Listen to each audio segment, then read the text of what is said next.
Hello and welcome to the Made for More podcast. I am very excited, in fact, fangirl excited to have today's guest on. Welcome to the podcast, Tina Tower. It is so amazing to have you here. Thanks, Ali. The feeling is mutual. We've been playing a bit of tag team on socials for quite a while. It's so nice to meet you in real life via Zoom, which is how it all happens these days. I know it'll be real life, like real life soon though, which will be fabulous. Yes, I cannot wait for that. So before we get too far into it, what I would love to know, if you can share with the listeners, is a little bit about your history. So where have you come from and where are you going? How far back you want me to go, Ali? Well, I love your story. So I think start at the beginning is always a good place. Let me see if I can wrap it up in a nutshell. So I started my business when I was 20 because I was very hungry at an early age to, I believed I was made for more. Thanks. I'm just going to go. I went hard and fast straight away. All I wanted to do was to have freedom and get married and have babies. That was my big thing. So I started a business when I was 20 and got married at 21, had my first baby at 24 and grew my business until I had children, and then figured the way I had been operating would no longer work. So I had an educational toy store that was open 7 days a week and a tutoring center attached. And by the time that happened, I had 3 different tutoring locations. And so I decided to license the curriculum that I'd made. So I licensed throughout the country, and then a whole lot of teachers were running that and wanted business advice. So then I started franchising, and that was in 2011. And so franchised to 35 locations over the next 5 years. My plan was always to get to 100, and I got to 35, and I thought I may die. And I'd created the hardest business. And so I sold it in 2016 and then didn't know what I was going to do with my life. I had this massive identity crisis in going, who even am I? Which I know a lot of business owners can relate to that. Like we define ourselves by our business. And for me, all my self-worth came from my business as well. Like that's what made me feel like I was doing good in the world. So I didn't really know what to do then. And so we literally ran away. We sold our house and our cars and our furniture and everything. And my husband and 2 kids went and traveled around the world for a year, which now that we're in like this post-COVID times, I'm just like so thankful that we did that. But when I did that, I started in the online course world. So just kind of fell into it by accident. I had been privately coaching quite a few service-based business owners because they wanted to build and sell their service-based businesses like I had. And I found myself like time after time repeating the same thing again and again. And people were paying top dollar for private coaching. And I'm going, oh my gosh, this is literally what I've just said. And so I got all of that stuff and put it in like a program so that I could direct people through that. And then we could use our one-on-one time super specifically in getting over their individual mind blocks and all of that sort of thing. So that went off, and then I started in online courses, and I fell in love, like totally in love with it, going, this is the greatest leveraged value-based thing I have ever been a part of. And so since then, I've been really passionate about, especially getting women, because I know that wealthy women change the economy, and showing them how they can package their expertise and grow. And so now I run online courses and a mastermind, and I'm just having a ball. So that's the story in a nutshell. And that's it. Just love it. I love it so much. So you mentioned around when you finished up doing the franchise and you had a bit of a, what am I going to do when I grow up type situation. What do you find, and this is quite common with business owners, with leaders, we kind of define ourselves by whatever job role we've given ourselves or whatever business we happen to be in. What did you have to unlearn?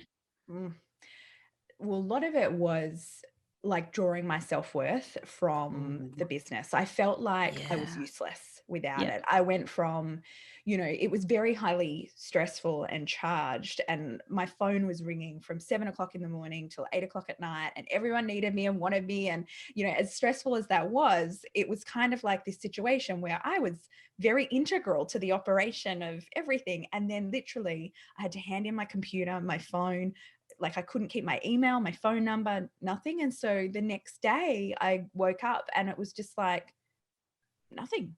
Yeah. Needed for nothing. I don't know what to do. Yeah. So for me, I had to really figure out, oh yeah, like people do stuff other than just work and play with kids, right? So what do I even like anymore? Like I didn't know what I enjoyed so I had to really detach from that and figure out who I was as a human when I wasn't defined by being the tutoring lady. Yeah, that's so good. Yeah. And I know a lot of women. I've got 4 kids, and even each time I've gone on mat leave, it's been that same thing. Like, I'm on mat leave now. What am I supposed to do? Because you're not kind of in that daily hustle and bustle of what's going on. Because I mean, you like come off it and you're going, oh my God, how am I ever going to slow down? And then you do slow down and you go, how am I ever going to go back to that again? A little bit less. And then it like goes, and you ramp up again and you're like, hang on, bring it back. Yeah. I remember this now. Wait, more babies. Yeah. Have another baby. We'll go on mat leave again. I mean, you joke, but that's literally what that is what I did accidentally on purpose. So I love so much that you're about wealthy women changing the world. And I know that you've got quite a few examples of where you've had some amazing results with your own clients. But what prompted you to knuckle down on your big mission?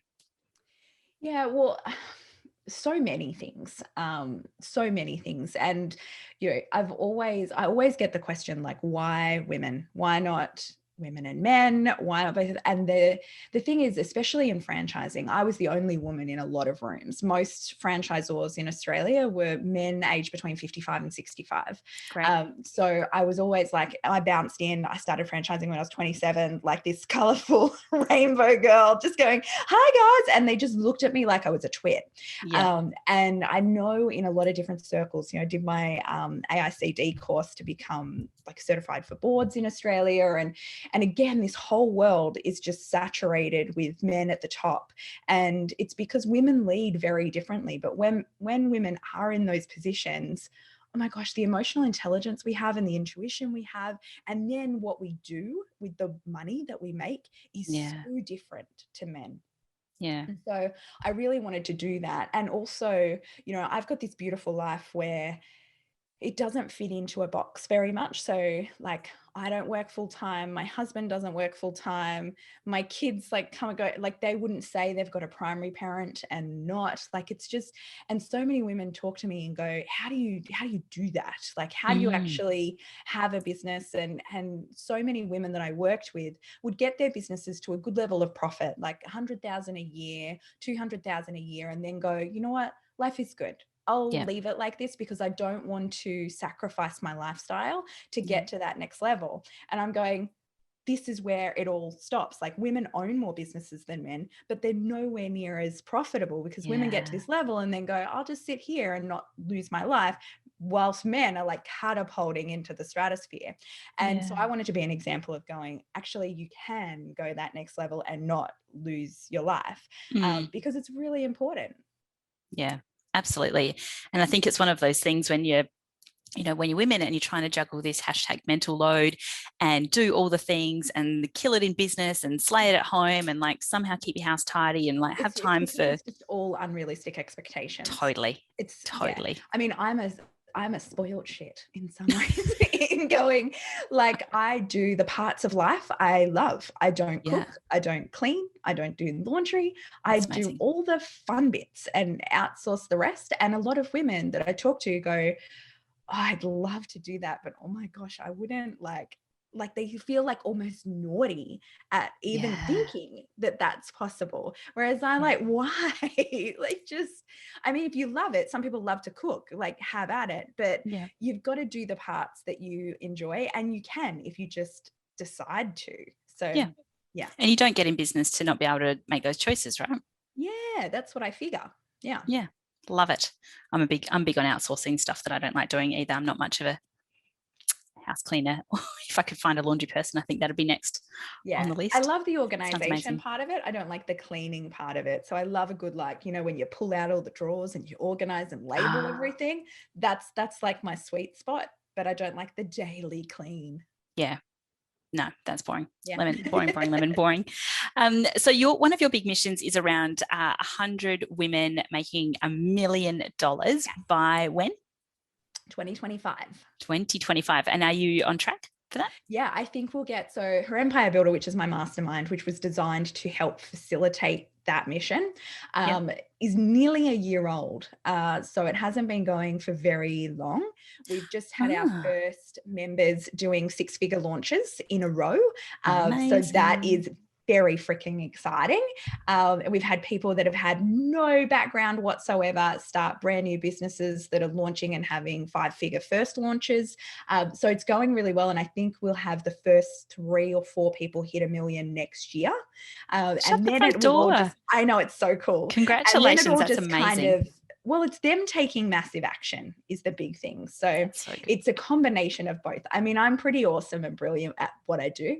Obviously. Yeah. But they're the ones that have to trust and do the things that they've never done before and be bold enough to go completely out of their comfort zone and really go for it in a way, which is much easier said than done. A lot of people say like they want to do different things, but so much of business is this mind battle in how do we get ourselves to do the things that we actually want to do without getting that self-defeat on the way there.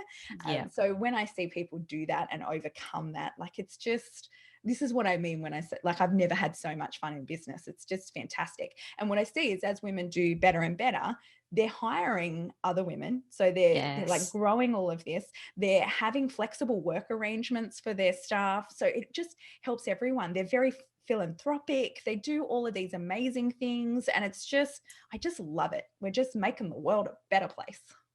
Absolutely. Do you know, I actually have you to thank. So you had a podcast episode recently around when's it time to hire, and I commented like, yes, this is definitely what I needed to hear. Speaking of hiring women on a flexible basis, I've got my first staff member here in Adelaide. Yay. A mum who couldn't find work part-time around kindy hours, and she is an absolute bloody gun. I'm so glad I listened to that and then took some action, because Narina, give her a little shout out, she's so good. I can't believe it's amazing. I can't even tell you how many times. So my right-hand woman, Jara, is what is she, just turned 28. And so many people say to me, that's great that you've got her. It's a shame that she's at that age group, though. You've only got her for such a short time before she has babies. I'd never hire someone that age. And I'm like, oh my gosh. And it's from both men and women as well. Really? So it's just going, like, the more that we can be examples that all different scenarios will work out. I mean, I could have hired a 40-year-old dude and he's just like, like, you don't know what's going to happen, but you definitely should not hire people, should not hire people because they're either having children or have had children or anything like that. Because I've found in my 17 years of hiring people that they're the most dedicated as well. Yep. Multitaskers can sort out a problem, really efficient, committed to what they're doing. I absolutely agree with you there. So thank you for that. I'm so glad it worked amazing. Yeah, so good. So you mentioned about her Empire Builder, and I know that this is your mastermind and your baby, and you've also got a podcast by the same name. Can you tell me a little bit around like where her Empire Builder came from? The name, brilliant, love it, and a little bit around what it is. So I started it, less than a year ago. So in the middle of 2020, and it was supposed to launch at the beginning of 2020 when COVID hit. So I'd made this like amazing retreat in Palm Springs, and I was in California when I got the email from Virgin saying, get on a plane and come home on my way to run this retreat, which was going to be amazing for all of these women that were flying in from all different countries. And then off the back of that, we were launching the mastermind. So for me, I was going, okay, what do I do now? Like, how do I launch this? And, when there's a pandemic hitting, and is this really the time to do that? So I kind of put it on the back burner for a couple months. But it had been in the works for a year before that, like getting it all ready and getting the branding ready and the content ready and the planning and the guest experts and all of that sort of stuff. So her Empire Builder was really because I wanted to show people a different way of building their own empires. And this is a good example of not ever asking people their opinion, just trusting your own gut. Is I asked people, like I had a few different names, like, what do you think of this one? And that was my total front runner. And the general consensus was empire is no good because women don't want to build empires. Like it's not relatable. And I was going, actually, my type of women do. Yeah. And this is what I find is there's all these different bubbles, and I live in a beautiful bubble. Like in my land, it's very normal to have very smart, highly ambitious women. And so I can forget sometimes that there's other types of people in the world. But I really wanted it, and it seemed to resonate with a lot of people. And since I've seen the word empire pop up in heaps of places, so obviously people think, yes, it's a winning word. So that's how it started. And then I waited a few months after COVID hit, and we launched in June last year. And my goal was just to have 10 people in the first round. So I did the full launch, which I talk about, limited launch, an 8-day live launch, which, you know, is really what I do well. And we got 32 people in the first round, which was amazing, incredible, because I very rarely exceed my own expectations because I set goals really high. Really, like, very, like, at the end, I've got this ritual. I ring the bell when we get a new member and we welcome them in. And like that last day, so on the last day we had 18 people on the last day. Like, it was holy smokes. And I'm there, like, the boys, I've got 2 sons. They weren't back at school yet because they were still on, like, the school was still closed. So they were at home, and I'm ringing the bell, like tears flying down my face, just going, oh my God, there's more people. Like, it was just this amazing moment. And then after, like, the strange thing, and people will look at me a lot and think I've got all my shit worked out. But you never do, you know. Every time you go to a different level, you uncover a whole different set of problems that you never knew you had. Yeah. And so that happened. And then the next day I, like, went into a full panic attack in going, no. Okay, so this many people have given me this much money. Oh my God, I better be able to deliver. Like, this is going. So now that, you know, I see people just, like, flying, I feel great. Now I'm like, okay, we got all the confidence in the world now. But you have that initial moment at the start where you're like, shit, can I actually do this? Like, is this going to be okay? So yeah, that's how it started, and it's just kind of grown from there. But it's a program that, so yeah, you asked what it is. It's a group-based program. We have a master. It's pretty full on. So it's not like a lot of courses where it's kind of like you dip in, dip out. It's a lifestyle. You've got to be committed and, like, ready to go kind of thing. So, you know, we have a masterclass every week. So every month we've got a masterclass 1 week. Then the next week we bring in a guest expert. So we've had people like Casey Morris and James Wedmore and Colin Boyd and Clint Salter, like multi-million-dollar course creators, which is incredible to be able to get them in to answer questions for my ladies. So we do that. And then we have small group coaching, which is only 8 people in each group, so that I can get them unstuck and answer those questions all in that nice environment. And then there's just templates for everything, Canva templates, checklists, like everything's just there. So it's amazing. And then we have our retreat as well every year. That's 2.5 days. This year is in Noosa, which will be so good. But it's capped. So at the moment we've got 62 members. And then when we get to 100, we'll close it. So it's not something that I want to scale massively. I want to keep it small. Yeah. Amazing. So you mentioned James Wedmore. So he's the niche person, isn't he? He's like, find your niche. That's one of his things. Yeah. He runs Business by Design is what he's best known for. That's right. Yeah. What do you think is the most unusual or interesting niche that some of your women in the Empire Builders have developed?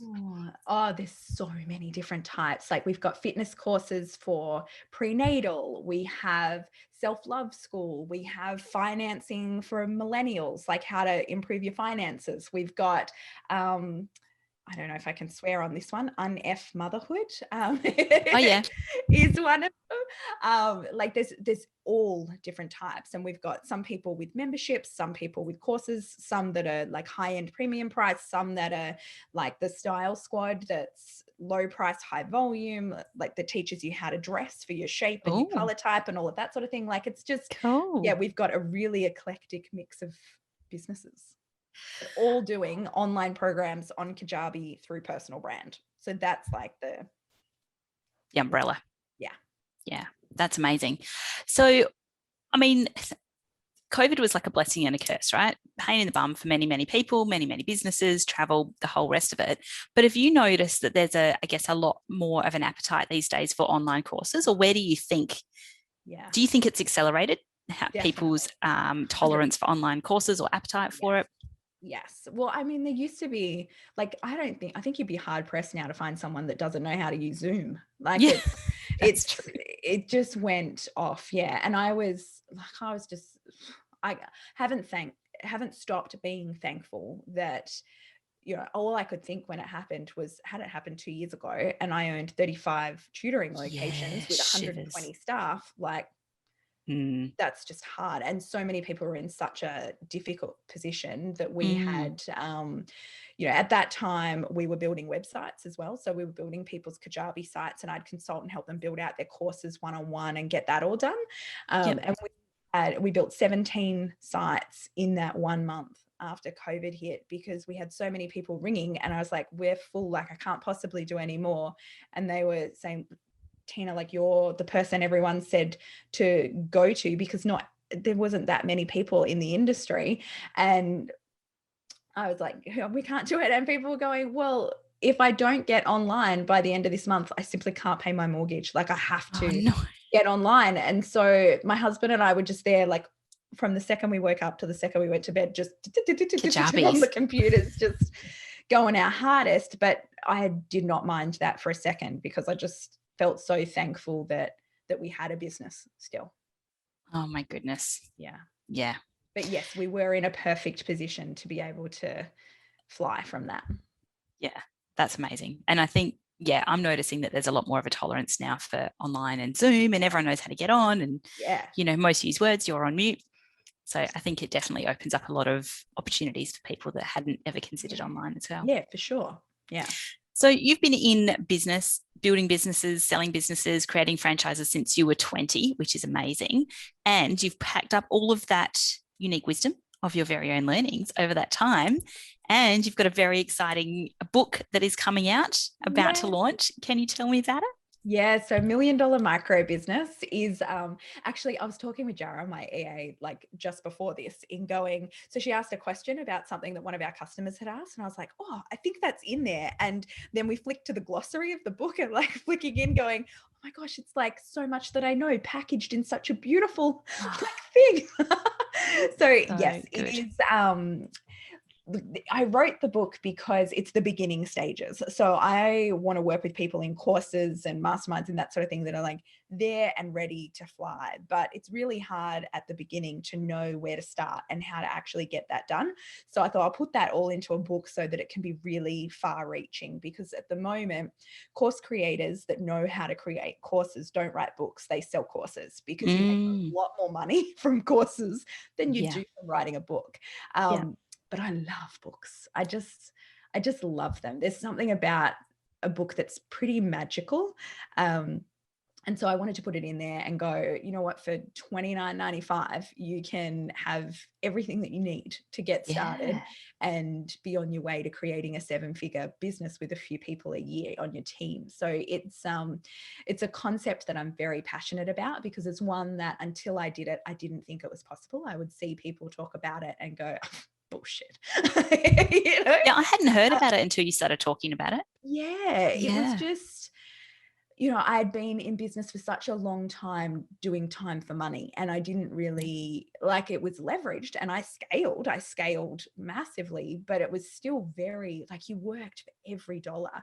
And so having this business that could trade money for value instead of for time was just like a revelation to me. And I was like, everyone needs to know about this, because there's so many people with so much knowledge and expertise that could help shortcut someone else's success for a very low price. And it's a win-win for both people. So I'm like, just package it, get it out there. Everyone needs to have one. Yeah, absolutely. I can't wait to order my copy on, and you can order on Amazon and Booktopia. Yes. And another very exciting thing, we were talking right at the beginning of the episode, meeting in real life in Adelaide, because drum roll, you're going to be getting on a plane. Yeah, book launch. So do you have your dates handy dandy there? We do. Yeah. We're going, well, look, I'm going all over Australia and New Zealand as well. So I'm Amazing. pretty much going the entire month of July. So I start on the 7th of July in the Central Coast of New South Wales, and then going to Tasmania, all over Queensland, Melbourne, Adelaide, Perth, and then down to Auckland. So it will be, I don't do things by halves. If I'm going to launch a book, I'm gonna go hard or go home. That's it, and go everywhere. Yeah, even the publisher was like, most people just have like one book launch party. I'm like, no, I'm going one. No, yeah. we want many. And where can people find tickets and dates for that? Yeah, so it's all at tinatower.com/tour. Amazing. I have already got my ticket. So if you're in Adelaide, feel free to join me and meet the amazing Tina Tower in real life. It's going to be at the Franklin Hotel. Cannot wait. I can't wait to, yeah. At every different stop, we've got like a different business person that's local there that's going to be like telling their own story, and we'll have a Q&A between both of us. Oh, awesome. So it'll be really good from that point of view, but also to connect with other business owners and have yummy drinks and yummy food. It'll be a good night. I cannot wait. I'm so excited about it. Before we finish up, what would be your top 5 tips for, new business owners? I work with leaders mostly in corporate, but also business owners that are kind of shifting from being a solo entrepreneur to now, growing their own business. And then all of a sudden they've got this leadership hat that they're wearing. They're like, oh, actually, I didn't know how to do that. What would be your top 5 tips for business owners that are transitioning to that leadership? Top 5. I think the top 1 for me and for everybody that I've worked with in business is paying attention to your thoughts. Oh, so good. Thoughts and beliefs that we have. We often think it's the tangible things that are holding us back from leveling up, but so often it's the beliefs that we hold that we don't really consciously are aware of. So the more that we can do that. I mean, even like an example, I had this massive panic attack a couple of weeks ago, and, ended up just like shaking and feeling so nauseous and just going like total wig out. And a lot of it was because I like launching the book, and I have such high expectations for the book, but I have this real fear around being known as well. So I want the book to fly. I want it to be so good. But then if my dream comes true, then I've also got this that I'm like, oh, I'm not sure I want to go into that. So it's like every time you go to level up, you've got to really assess, well, why? What am I so afraid of with that? Like, what is holding that back? And everyone has that. And usually we won't go to that next level because we love the safety of being where we are. Even if it's not serving us, it's still safe and familiar. So we'll stay where it is. So I think that's the number 1, is going like examine our own thoughts and beliefs. Second one is get the help, like stop being a hero. Oh, so good. That is such a vital one. One of the hardest things that I've learned is like letting go of that control and not having to do everything, because, I'm a control freak. So it's quite hard, but I find most Frying of your us fingers that open, are successful are. Like that's how we get to that level, and that will get you to a certain level, and it's so vital. I do think it's so vital to do as much as you can yourself until you get to a critical mass. But then it's that old saying, what got you here won't get you there. You have to know when to then let it go and go, you know what? When people say, I hate it when people say you've got all the time in the world for the things that are most important to you, because you don't. If you've got lots of important things, like I go in my life, I want to be this like kick-ass businesswoman. I want to be a great wife. I want to take care of my 2 children. I'm practicing, like learning to play the piano. I do organic gardening and grow all our own vegetables. I've got 2 dogs that I like to train. I go out on the jet ski with my husband and tow him into big surf waves. Like there is a lot to do in life that I value. And you go, you've got 24 hours in a day. Like pick them. And so when I say don't be a hero, it's going, there was a big part of me that felt like what am I teaching my boys that I don't do my laundry. Like I put it out in a basket, someone comes, picks it up, takes it away, folds it, brings it back. And I go, that's not great lessons for them. But then I'm going, well, what's better, to do that or to have them come home and go, yeah, let's go play basketball or whatever it is that we're doing. So you've got to be able to know that every time you're saying yes to something, you're saying no to something else, and choose consciously. Otherwise we end up with this massive overwhelm, running around ragged the whole time and going, I can't do it all. And yes, you can't. Pick it. Pick what you can do. Yeah. I love that. I'm talking too long about my 5. No, you're talking just the perfect amount of time. I'm like, are these supposed to be like short fire things? They can be whatever you choose. Third, I would say invest in your success. Oh, so good. So even, at the moment I'm doing a 12-week coaching program that I've paid $17,000 for. Like it's a massive amount of money. But I have, like in the year, like 2010, before I started franchising, I earned $32,000 in that year, and I spent $12,500 on education. Like it is something that I have always spent money on, because we don't know what we don't know, and sometimes it's good just to be challenged at every level and to learn, and then get all you can from that person, and then go to the next person at the next level and keep moving it on up. Because I think a lot of the time I'll talk to people and they'll say, I can't quite afford that yet, but it's the cost of not doing it. I mean, I see people in business that go year after year with the same business because they won't take the leap in investing in learning how to grow, but then go, why aren't I growing at that rate? And so I do think you do have to sacrifice at some level to do that. I was talking to a lady the other day who, she was looking at a different program and going, if I do that, we can't have our family holiday this year. And I did not say this, but I'm thinking, so if you can't have your family holiday, would you rather pay like $10,000 for a program that's going to teach you how to make, 18 family holidays? Or you want to have your family holiday now? Like, look after future you. I've spent some money on things that have been so worth it and given me back like 100-fold. And I've spent money on things that I've gone, that was a total waste of money. And sometimes you don't know until you try. You've just got to make the best decision that you can at the time, but take the conscious effort to getting to where you want to go and getting help to do that. So I think that's one. What else? I don't know. I could sit here all day. This is what else we have to do at this.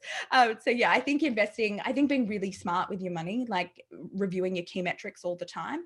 So having a regular thing. I cannot believe how many business owners I work with that don't review their profit and loss every month and track their spending and their bills and what they're going to consciously invest in for their marketing and for their team, and have profit ratios and everything in order, as well as looking at their website heat maps and what calls to action are working and developing new lead magnets, and like we do the fun stuff, but a lot of people are like, when it comes to key metrics. But just give me 1 second while I write some personal notes on that.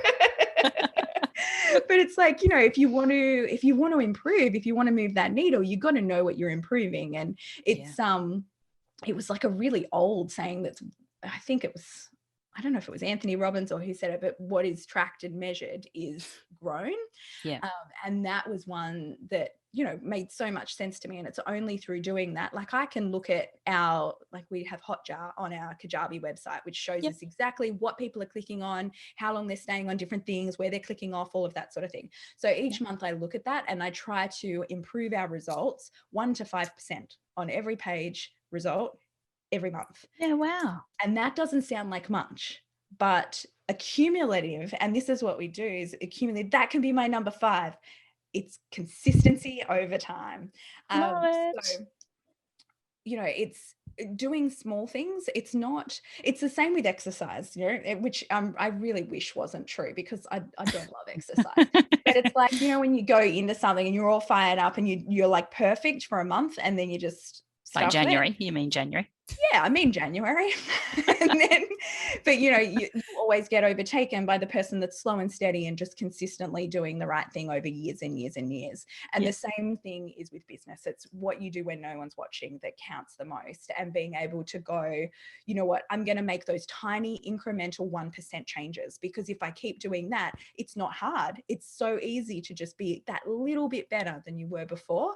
But accumulative over time, when you do that consistently and show up for your audience consistently and serve and add value, that's going to yield massive results compared to people that just like come out and then they'll just burn out. Ta-da. Yeah. I'm a bull out of gate type operator. So you can be kind definitely... of both. Like you can go in sprints. Definitely. Like there's different seasons where you go in sprints. At the moment, we're in a massive sprint, but you've got to always remember, like, it's a marathon. Yeah. You want to be in business for the long game. For sure.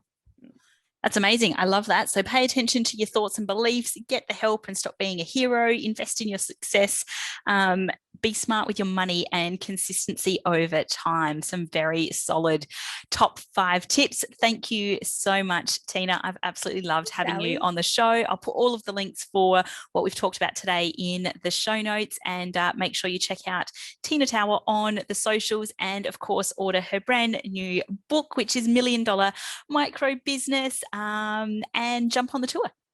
Thank you. Thank you so much. It was so nice to talk to you after being social media friends for so long. Yeah, besties. All right. Thank you.